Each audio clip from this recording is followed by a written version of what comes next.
The yearning for love is a fundamental human drive, deeply ingrained in our biology and culture.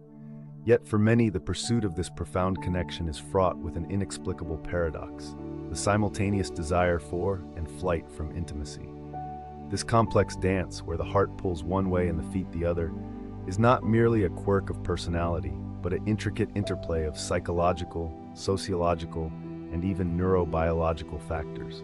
To truly understand this phenomenon, we must delve into the multifaceted layers that contribute to this profound internal conflict. At the core of running from love lies a labyrinth of psychological defenses, honed over a lifetime of experiences. Perhaps the most potent psychological deterrent to embracing love is the fear of vulnerability. Love, by its very nature, demands an unveiling of the self, our hopes, our fears, our imperfections, and our deepest desires. This exposure can feel terrifying, akin to standing naked in a harsh spotlight. Beyond the fear of being seen, there's a deeper, more existential dread: the fear of losing one's sense of self within a relationship. As Esther Perel eloquently puts it, modern relationships often carry the dual burden of providing both security and adventure, self-definition and mutual absorption.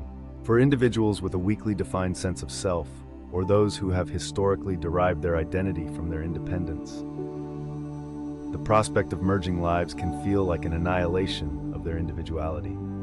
They may subconsciously equate intimacy with being consumed, controlled, or having their unique essence diluted. This fear is particularly pronounced in societies that valorize individual achievement and autonomy. For those who carry deep-seated shame or a belief that they are fundamentally unlovable or defective, vulnerability becomes a direct pipeline to anticipated rejection. They project their internal critics onto potential partners, assuming that once their true selves are revealed, they will inevitably be found wanting and abandoned. Running becomes a self-preservation mechanism, a preemptive strike against the pain of expected judgment. Even in the throes of new love, a subconscious mind might already be calculating the potential for loss. This anticipatory grief is particularly common in individuals who have experienced significant loss or abandonment in their past, be it through parental neglect, the death of a loved one, or a painful breakup. The joy of connection is immediately tempered by the grim foresight of its potential end. To avoid the pain of future heartbreak, the mind erects barriers, pushing away intimacy before it can truly blossom. This is a manifestation of an attachment style rooted in anxiety or avoidance, where the fear of eventual separation outweighs the desire for present connection. Our earliest experiences of love and caregiving lay down the neural pathways for how we perceive and engage in future relationships. Attachment theory, pioneered by John Bowlby and further developed by Mary Ainsworth, offers a powerful lens through which to understand why some individuals gravitate towards intimacy while others recoil. Individuals with an anxious attachment style often crave intimacy intensely, but are simultaneously riddled with fear of abandonment. They may cling to partners, exhibit jealousy, and seek constant reassurance.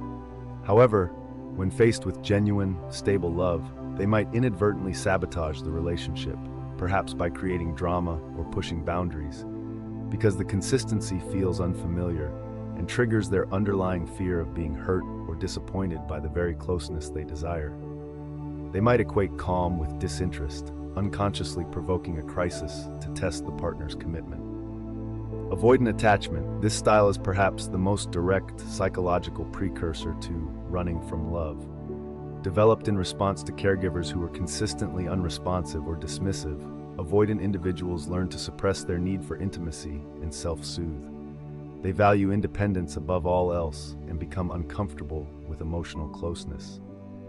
When a relationship begins to deepen, they may feel suffocated, trapped, or a powerful urge to withdraw. Their internal script tells them that relying on others leads to disappointment, and that true safety lies in self-sufficiency. They might employ various distancing strategies, focusing on flaws in their partner, becoming overly busy, or even seeking conflict to create emotional space. Disorganized attachment. This complex attachment style often arises from inconsistent or frightening caregiving, where the caregiver is both a source of comfort and fear. Individuals with disorganized attachment may desperately desire closeness but are simultaneously terrified of it. They exhibit contradictory behaviors, approaching and then retreating, caught in a profound internal conflict. They might struggle with trust, intense emotional regulation, and a pervasive sense of being unworthy or damaged, leading to deeply tumultuous relationship patterns. Cognitive distortions, the mind's deceptive narratives. Our thoughts shape our reality, and certain cognitive distortions can actively conspire to keep us from love. Catastrophizing. This involves exaggerating the potential negative outcomes of a relationship. If I fall in love, they'll just leave me and I'll be utterly broken. Or, if I let them in, they'll discover all my flaws and reject me. This black and white thinking creates an insurmountable barrier. Mind reading, assuming you know what another person is thinking or feeling, often negatively. They're just being nice, they don't really like me, or they're going to realize I'm not good enough soon. Personalization, taking things personally that are not about you. They didn't text back immediately, so they must be losing interest. This can lead to self-sabotage by pushing partners away based on perceived slights. Should statements, holding rigid beliefs about how relationships should be, which can lead to constant disappointment and a feeling that no one measures up. Love should be effortless, or my partner should always know what I need. When reality inevitably deviates, it provides a convenient excuse to withdraw. The sociological tapestry, how culture shapes our love lives. Beyond the individual psyche, societal narratives, cultural expectations, and prevailing norms exert a powerful, often invisible, influence on our approach to love. The neoliberal self and the cult of independence. Modern Western societies, particularly those influenced by neoliberal ideology, valorize the independent, self-sufficient individual. We are constantly encouraged to optimize ourselves, to strive for personal success, and to be masters of our own destiny. While independence is a valuable trait, its extreme emphasis can subtly undermine the very foundations of interdependence necessary for healthy relationships. Romanticizing solitude. There's a growing cultural romanticization of solitude and the single life, which, while offering valid benefits, can also implicitly suggest that relying on another person is a sign of weakness or a failure to achieve true self-actualization. This can make seeking or accepting love feel like a surrender of hard-won autonomy. The burden of self-sufficiency. We are taught to fix our own problems, manage our own emotions, and achieve our own happiness. This creates an unspoken pressure to be emotionally self-sufficient, making it difficult to lean on a partner or admit vulnerability. The idea of needing someone can feel like a personal failing, leading individuals to recoil from the perceived burden of mutual reliance. The illusion of perfect love, media and cultural narratives. From fairy tales to romantic comedies, popular media often presents a highly curated and unrealistic vision of love. It's portrayed as effortless, devoid of conflict, and perpetually passionate. The soulmate myth. The pervasive idea of a single soulmate creates immense pressure. If love isn't instantly perfect, without effort or compromise, it must not be the one. This black and white thinking provides an easy out, allowing individuals to discard potentially fulfilling relationships when the inevitable challenges arise, under the guise of, "it wasn't meant to be." The happily ever after delusion. This narrative often ends at the point of commitment, failing to depict the ongoing work, negotiation, and occasional struggles inherent in long-term relationships. When real love requires effort, communication, and compromise, it can feel like a betrayal of the idealized version, leading individuals to retreat in disappointment. Comparison culture. In the age of social media, we are constantly bombarded with curated glimpses of seemingly perfect relationships, fostering a culture of comparison.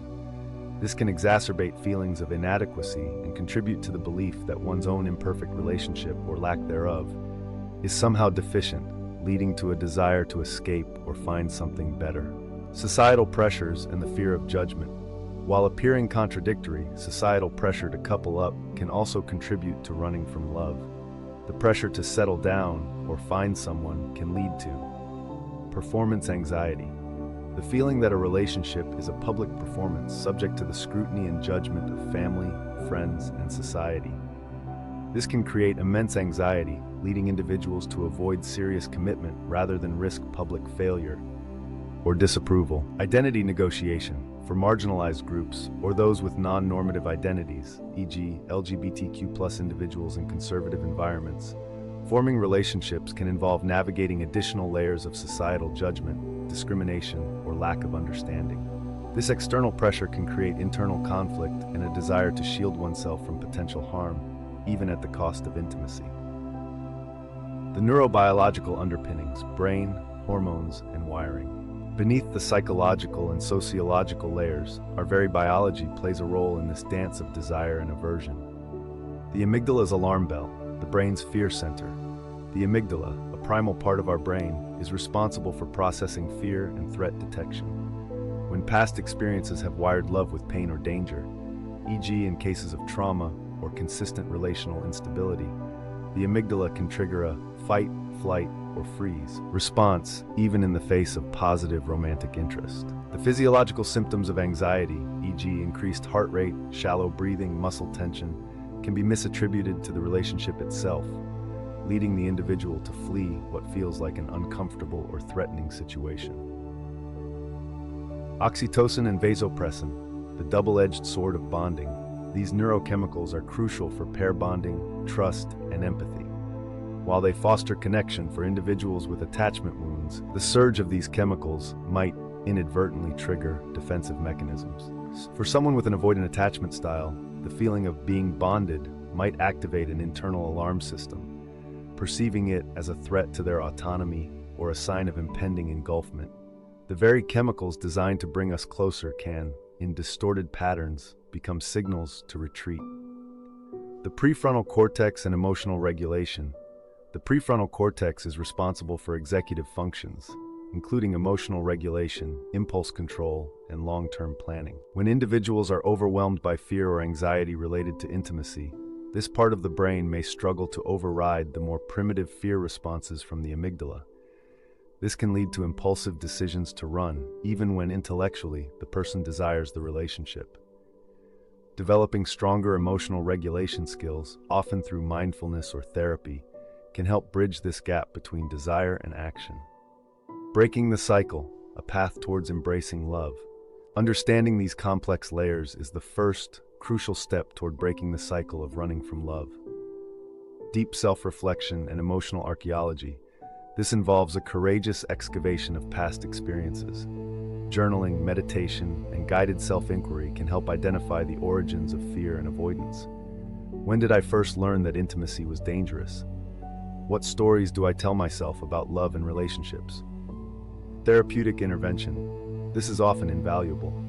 Psychodynamic therapy can help uncover unconscious patterns and unresolved childhood conflicts that contribute to attachment issues. Cognitive behavioral therapy, CBT, can identify and challenge the cognitive distortions, catastrophizing, mind reading, etc. that fuel avoidance.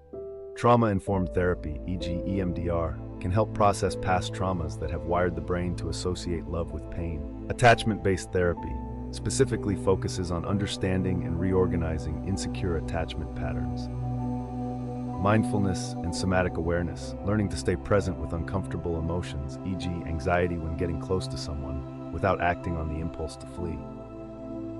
Noticing the bodily sensations associated with fear and learning to regulate them. Challenging societal narratives, actively questioning the idealized portrayals of love and embracing the messy, imperfect, yet deeply rewarding reality of human connection. Recognizing that healthy love is about interdependence, not perfect independence or perfect merging. Practicing vulnerability in increments, starting small, sharing a slightly more personal detail with a trusted friend, expressing a genuine need to a platonic connection, gradually building tolerance for emotional exposure in safe environments. Developing secure self-worth. Addressing underlying issues of low self-esteem is critical. When you believe you are worthy of love, you are less likely to sabotage it. This might involve celebrating small achievements, practicing self-compassion, and focusing on your strengths. Communication skills. Learning to articulate fears and needs to a potential partner. A supportive partner can be instrumental in creating a safe space for vulnerability. The desire for love is innate. The capacity to receive and sustain it is learned. By courageously examining the psychological defenses, challenging limiting sociological narratives, and understanding the neurobiological predispositions, individuals can begin